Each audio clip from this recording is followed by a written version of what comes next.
بسم اللہ الرحمن الرحیم۔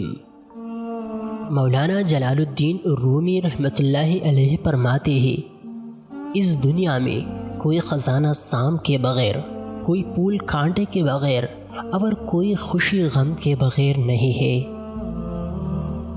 پیچھے مڑ کے مت دیکھو، کوئی نہیں جانتا کہ یہ دنیا کیسے شروع ہوئی۔ مستقبل کے بارے میں نہ ڈرو، کچھ باقی رہنے والا نہیں ہے۔ اگر تم ماضی اور مستقبل میں پنسے رہو گے تو حال گزر جائے گا۔ ہر فرد کسی خاص مقصد کے لیے پیدا ہوتا ہے اور اس مقصد کے حصول کی خواہش پہلے ہی اس کے دل میں رکھ دی جاتی ہے۔ پرسکون وہ ہے جس کو کم یا زیادہ کی فکر نہیں۔ یہ دنیا تمہاری جانوروں کا قید خانہ ہے، خبردار اس جانب دوڑو جو خدا کا میدان ہے، اس لیے کہ یہ عالم محدود اور اللہ لامحدود ہے۔ عقل قبر سے آگے نہیں دیکھ سکتی، قبر سے آگے عشق کا قدم اٹھتا ہے، اور عشق ایک جسد میں زمان و مکان والی کائنات سے آگے نکل جاتا ہے۔ اے مطلبی شخص، اولیاء اللہ کی نظر پانی سے زیادہ گندگی دور کر سکتی ہے، کیونکہ پانی تو صرف ظاہری پلیدی ہی دور کر سکتا ہے، مگر فقیر کی نظر تمہارے گناہوں کی سیاہی دور کر دیتی ہے۔ جس خوبصورتی سے ہم پیار کرتے ہیں، اس خوبصورتی کو اپنے عمل میں ڈال لینا چاہیے۔ جب مرید پر شیخ کے بارے وسوسے آئے تو وہ سمجھ لے کہ اس کی دین پر تباہی کے آثار نمودار ہو گئے ہیں۔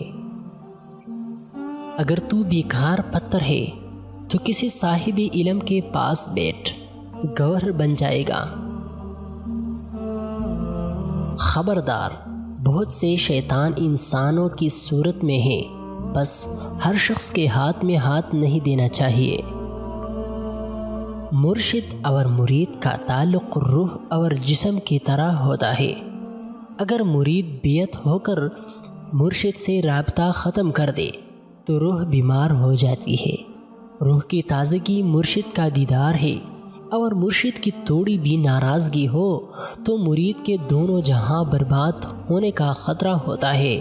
اس لیے ہمیشہ اپنے مرشد کو راضی رکھیے۔ جبرائیل علیہ السلام کی قوت خوراک کی وجہ سے نہیں، بلکہ اللہ تعالیٰ کی دیدار کی وجہ سے ہے۔ جب پیاس کے وقت آپ پیاس بجھانے کے لیے پیالے پر جھکتے ہیں تو اس میں اللہ نظر آتا ہے، لیکن جنہیں اللہ سے محبت نہیں، انہیں صرف اپنا ہی چہرہ نظر آتا ہے۔ لوگ فقیر اور غریبی سے ڈرتے ہیں۔ اگر فقیر اور غریبی پیدا کرنے والا خدا سے ڈرے تو ان پر زمین کے خزانے منکشف ہو جائیں گے۔ اگر تم اپنا رابطہ براہ راست اللہ سے قائم نہیں کر سکتے تو کسی برگزیدہ شیخ کو واسطے بنا لو۔ اپنا ہاتھ صاحب نسبت شیخ کے ہاتھ میں پکڑواؤ، کیونکہ اس کے ہاتھ کو اللہ کی دستگیری حاصل ہے۔ خاموش رہو، صرف خدا ہی تمہارا دل کا بوجھ ہلکا کر سکتا ہے۔